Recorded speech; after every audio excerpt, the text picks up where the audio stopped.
एक रिएक्शन में ले लेता हूं अवधेश जी से। अवधेश जी, आमतौर पर इतनी भीड़ नहीं दिखती है, लेकिन आज इतनी खास तौर पर भीड़, और जहां पर नमाज नहीं पढ़ी जाती, जो ऊपर बाउंड्री जो छत देखी जा रही थी, आज तो वहां पर भी लोगों की भारी भीड़ है। मतलब इतनी की पैर रखने तक की जगह नहीं है।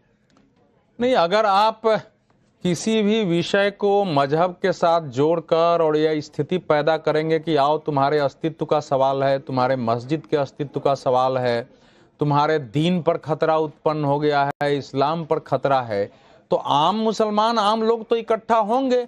क्योंकि आप यहाँ एक परंपरा है, हमारे यहाँ तो आप अकेले पूजा कर लेते हैं, वहाँ अकेले भी नमाज पढ़ सकते हैं, लेकिन एक बिरादरी के साथ, समुदाय के साथ नमाज पढ़ने की एक भावना रही है। सामुदायिक भावना के रूप में मस्जिदों का निर्माण हुआ था। मस्जिद दरअसल इस्लाम का कोई अभिन्न अंग नहीं है, इंटीग्रल पार्ट नहीं है। मस्जिद का कम्युनिटी के रूप में उसका उपयोग रहा है। तो जाहिर है कि एक वातावरण जब बना है, तनाव पैदा करने की कोशिश की हुई है। जब वहां के सांसद कह रहे हैं कि ऐसा न किया जाए, खड़े होकर दे रहे हैं, और चारों तरफ आह्वान है सोशल मीडिया पर, बाकी तो लोग तो आएंगे, और लोगों के आने में भी मुझे कोई समस्या नहीं है। लोग आए, नमाज पढ़ें। अगर उनको लगता है कि उनकी मस्जिद है तो उसकी मस्जिद की कानूनी तरीके से रक्षा का यत्न करें, लेकिन भयभीत करने की दृष्टि से कि ये एकजुट होकर लड़ो, अगर कोर्ट में इशू है, ये अगर विषय उठाया गया है तो ये खतरनाक है, ये देश के लिए, और वहां कुछ लोगों द्वारा ये कोशिश की गई है।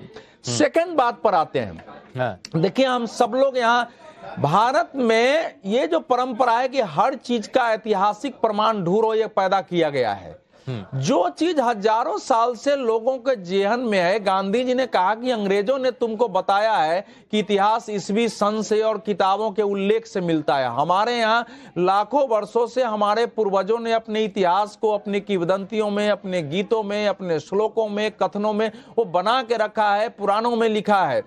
तो अगर वहां के बारे में 68 तीर्थों का जो उल्लेख है, वहां के पंडित जब पूजा कराते हैं ना आपको संकल्प में या फलाने में, तो हरिहर नाथ का भी लेते हैं नाम, दूसरे तीर्थों का भी नाम लेते हैं, तो है कहां वो? सवाल तो ये होता है कि लंबे समय से आ रहे हैं। वहां के जो नक्शे आए हैं, खासकर शक संवत जो 987 का, उसमें इतने कूप दिखाई गए हैं, उसमें हरिहर नाथ मंदिर का भी है, सारा कुछ वहां है। और ये सच है कि आप देश में देखेंगे कि जहां भी कोई महत्वपूर्ण मंदिर है, उसके आसपास या उससे सटा के उसको चढ़ा के मस्जिदें बनाई गई। उस समय के शासकों की यह नीति थी और वो सच्चाई है। बाद में हमारे यहाँ के प्रगतिशील इतिहासकारों ने और बाकी ने देश के इतिहास को विकृत किया, लेकिन इस सब से परे किसी जगह पर विवाद है तो एक बार सर्वे तो कोर्ट कराएगा ना। ऐसे कोई कैसे हो सकता है? सर्वे एक नॉर्मल चीज है किसी चीज का। ठीक है, और इसी सर्वे से जाने से क्या कोई आपत्ति है?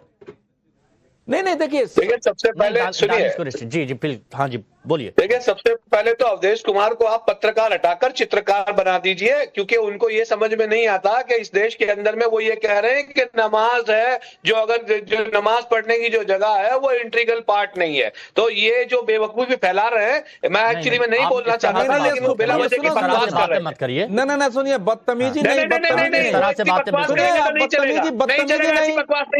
बदतमीजी नहीं चलेगा, ये बदतमीजी नहीं चलेगी। क्या गलत बात कही? सुप्रीम कोर्ट ने 2004 में 2017 में डिसीजन दिया कि mask is not integral part of.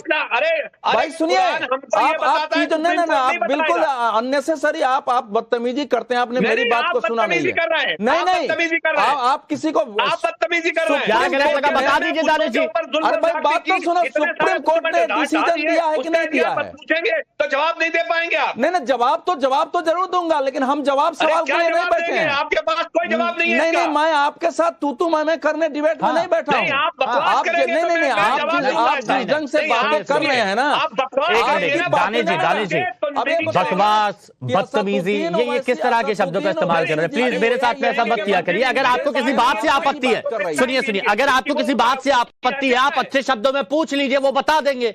अगर कहीं कोई दिक्कत है, कोई आपत्ति, आप बता दीजिए अच्छे शब्दों में, वो बताएंगे।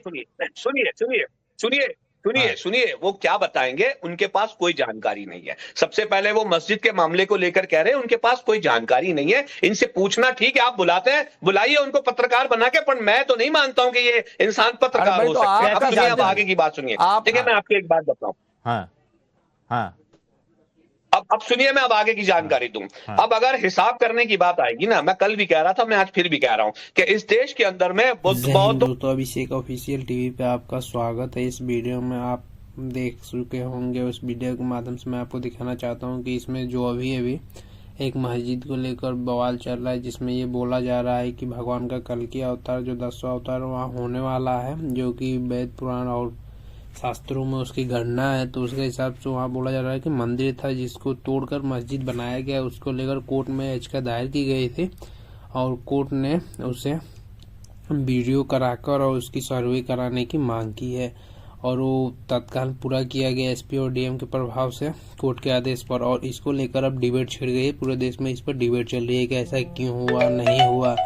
अभी फैसला आना बाकी है, लेकिन पहले ही सब लोगों की अपनी अपनी राय आने शुरू हो गया। आप भी अपनी राय के ऊपर जो जुल्म और ज्यादती हुई, अगर उसका हिसाब मांगने निकला है, ऐसे दसियों आपको मैं जगह बता दूंगा जो बौद्धों की थी और जो कब्जा दिए गए, तो क्या आप लड़ने निकल आएंगे? मैं आपसे यही कह रहा हूं कि आजादी से पहले, सन 47 से पहले 1950 में जब हमारा संविधान लागू हुआ, उस दौर में जो परिस्थितियों का निर्माण था, जिस भी राजा था, हिंदू राजा भी थे, मुसलमान राजा भी थे, सबने अपने अपने तरीकों से शासन चलाया। आप पड़ोस के सुनिए, देखिए इंटरप्ट मत करिए हिमांशु, सुनिए, अगर सुनना है तो सुनिए। अब सवाल ये है कि अपने अपने राज्य, सुनिए,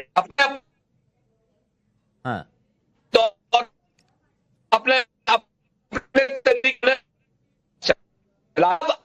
देश में जब लागू होगा, और अगर नहीं, आपकी आवाज क्लियर नहीं आ पा रही, मैं दोबारा जोड़ता हूं। देखिए, आपकी बात मैंने सुनी, जो आप हमने आपसे मांगना शुरू कर ना, जो आपने जुल्म और ज्यादती की, आप गाथाएं गा रहे थे ना कि ये जब नहीं आ पा रही। चलिए ठीक है, अब देखिए, बहुत जरूरी है आचार्य जी, बस 2 मिनट और दीजिएगा, 2 मिनट में मैं आपके पास आ रहा हूं, 2 मिनट और दीजिएगा। लेकिन historical research, Indian council of historical research के सचिव हैं हमारे साथ में ओम जी उपाध्याय जी।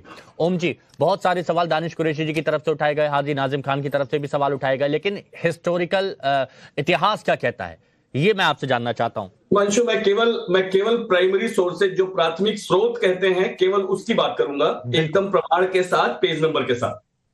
एक तो देखो, क्यों संभल हमारे लिए इतना महत्वपूर्ण है, इसके 3-4 बहुत अच्छे पौराणिक रेफरेंसेस, पौराणिक संदर्भ हमारे पास हैं।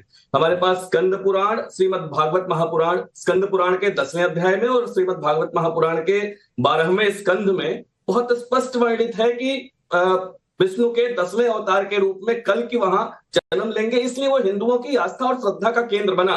और अवधेश भाई अभी जिसका जिक्र कर रहे थे कि वहां 68 तीर्थों का और 19 कूपों का, जहां के पवित्र जल से हिंदू स्नान करते थे, उनका विवरण आता है। ये प्राचीन संदर्भ हो गया कि क्यों संबल इतना महत्वपूर्ण हमारे लिए है। दोस्तों, आप अगर यहाँ तक आए हैं तो आपको हमें उम्मीद है कि ये वीडियो अच्छा लगा होगा। आपसे एक रिक्वेस्ट रहेगी कि आप हमारे चैनल पर पहली बार आए तो चैनल को सब्सक्राइब करके वीडियो को लाइक कर दीजिएगा और बेल आइकन घंटी को दबाना मत भूलिएगा, ताकि ऐसी वीडियो आपको हमेशा मिलती रहे। आपसे एक और रिक्वेस्ट रहेगी कि आप अपने फ्रेंड सर्किल में इस वीडियो को जरूर शेयर कीजिएगा, ताकि वो भी इस वीडियो का आनंद उठा सके। और अंत में आपसे बोलना चाहूँगा कि आपने इस वीडियो में जो कुछ भी देखा हो, दोस्तों ये डिबेट टाइम्स नव भारत की स्टूडियो में हिमांशु दीक्षित जी एंकर है, उनके देखरेख में चल रही थी, जिसमें आए हुए मेहमान थे ओम जी उपाध्याय, अवधेश कुमार धर्मगुरु हैं, दानिश कुरैशी हैं, हाजी नाजिम खान हैं, जो कि इन लोगों के बीच में डिबेट चल रही थी। सारे लोग अपने अपने तथ्य रख रहे थे, अपने अपने बातों को रख रहे थे। और आपको इसमें क्या चीज़ अच्छी लगी, क्या बुरी लगी, कमेंट करके जरूर बताइएगा। ऐसी वीडियो देखने के लिए हमारे साथ जुड़े रहे। मिलते हैं अगली वीडियो में, तब तक के लिए जय हिंद।